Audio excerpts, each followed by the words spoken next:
Hello everyone, welcome to the bad side.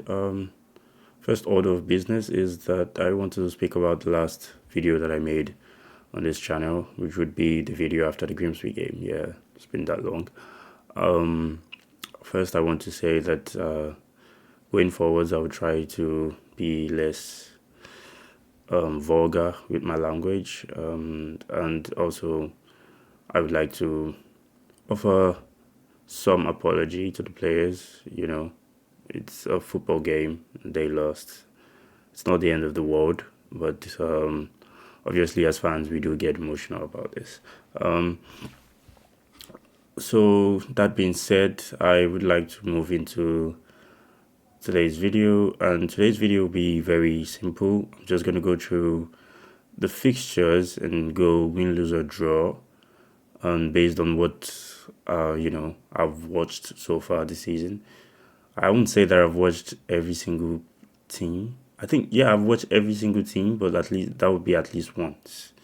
But I haven't categorically watched every single game of the season, basically. But I have watched at least a game of every single team this season. So let's get into it.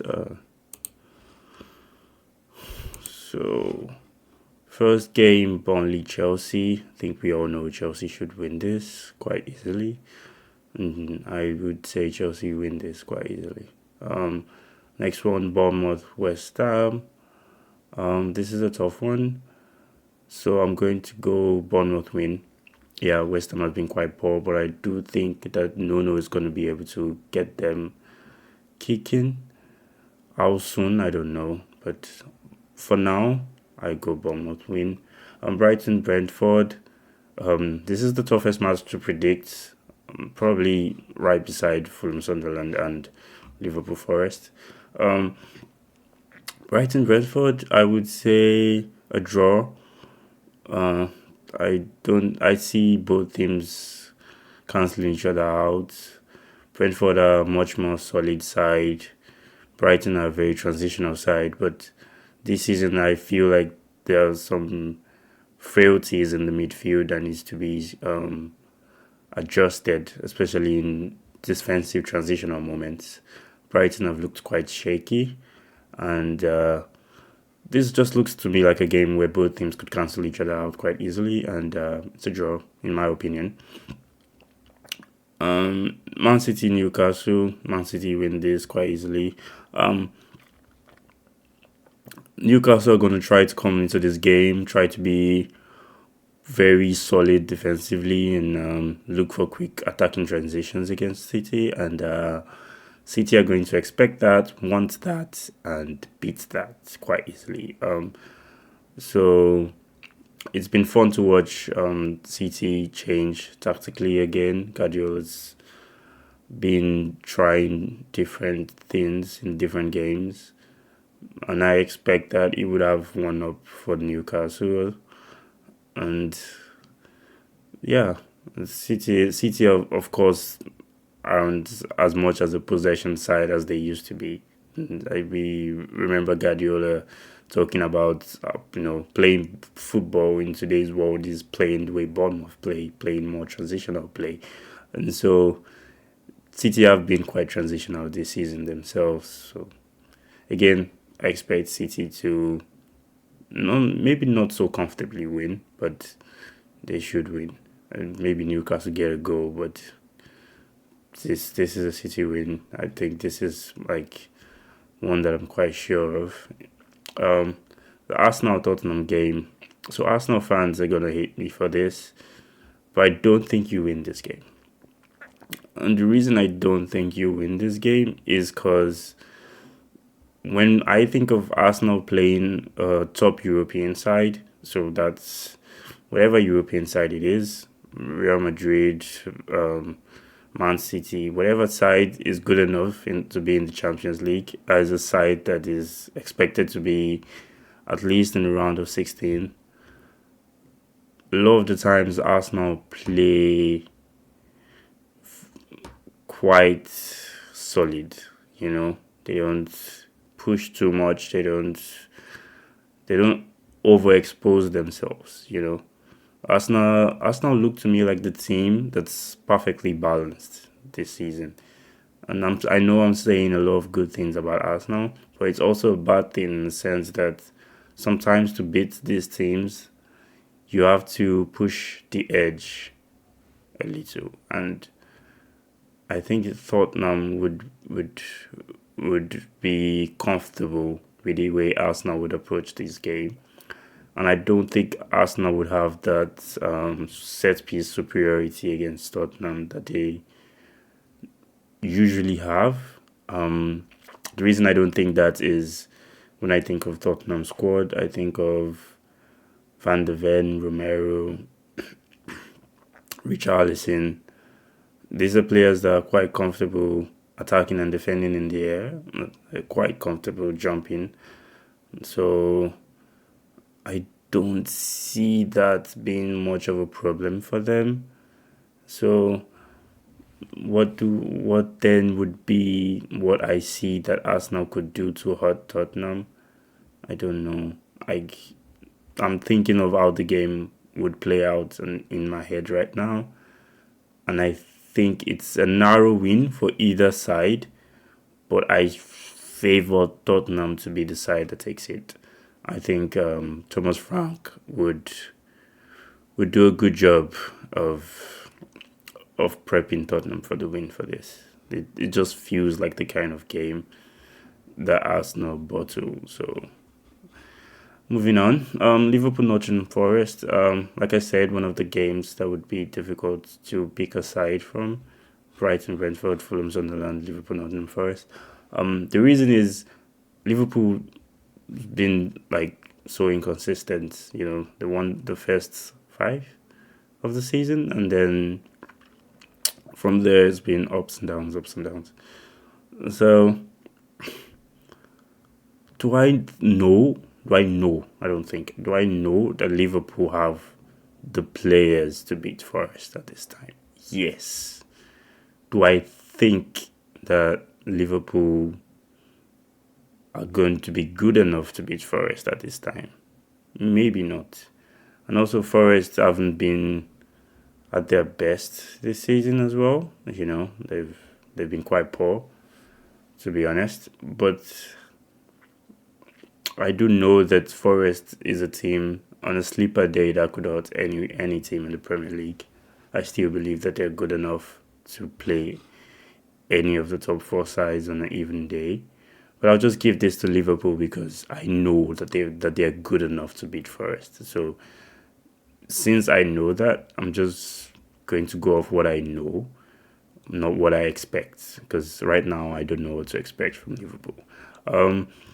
Wolves, Crystal Palace. Crystal Palace should win this quite easily. Wolves have been really bad this season. I don't think there's anything that I can go off and say Wolves have shown me that looked good. You know, I know I haven't watched many of the games, probably maybe 2 the entire season. But from what I've seen, I don't see that they're good. So I think Crystal Palace should win this. Fulham Sunderland, yeah, the next game that I said would be difficult to predict. So Fulham Sunderland. Whew.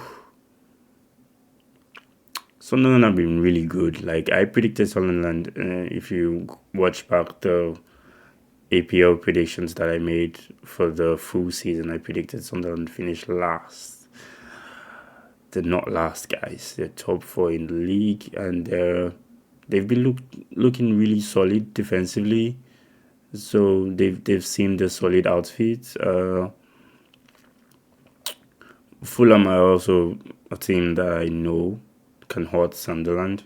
Like I know that they're good enough based on the players that both teams have. They're good enough for this game to go either way. But based on expectation, I might lean towards expectation other than what I know. So I might lean towards form other than, you know, like I did in the Forest part where I lean towards previous understanding. So Fulham, Sunderland, I would lean towards that Sunderland win. But in all honesty, I don't know what to expect from that game. I will be watching that game, obviously. But this is the game to watch for the mid for the midday kickoff tomorrow. Today, yeah. So this is the game for me. It would be Fulham Sunderland. I would be watching this game, or Brighton Brentford. But right now, I'm leaning towards watching Fulham Sunderland because Sunderland are a point above everyone else from fifth to eighth or ninth, I think. So it's an important game for them. They have to win to probably keep that top four spot. So I hope they don't crumble. This is a very important game for Sunderland. Again, prediction is I lean towards Sunderland, but much likely a draw is what I expect. Probably a dull game as well. Probably 1-1, 2, 2-2, something like that. 2-2 is not a dull game, but probably 1-1 or 0-0 or 0-0. Yeah.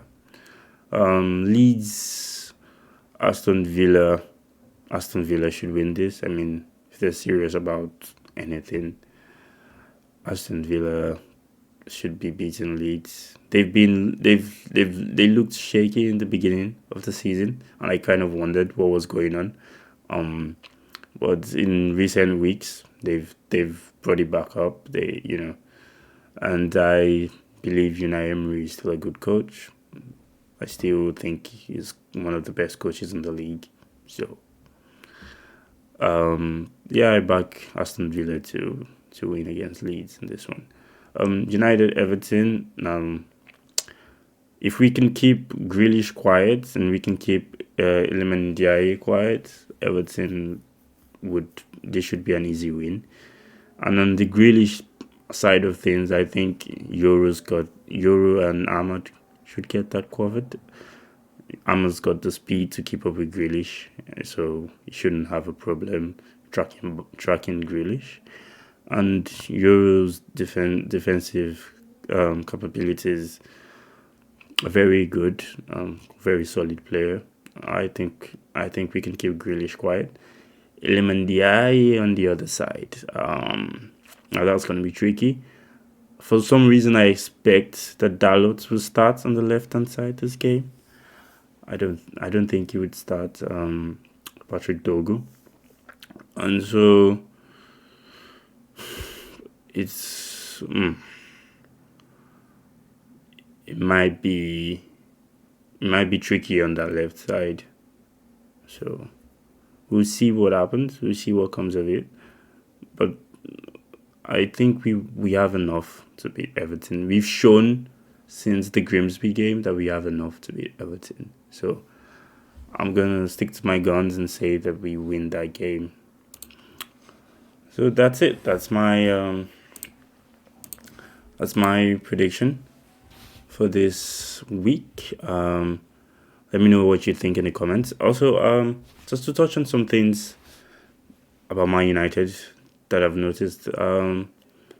First, I think a really good thing that I've noticed this season is we've been very solid mentally. Like, I think there's been some psychological work to get the players much stronger mentally. Because if our last game against Sunderland, against Spurs, Tottenham Hotspur, our last game against Spurs that we found a way to draw in the last minute was kind of a game that we'd expect to lose, in the seasons prior.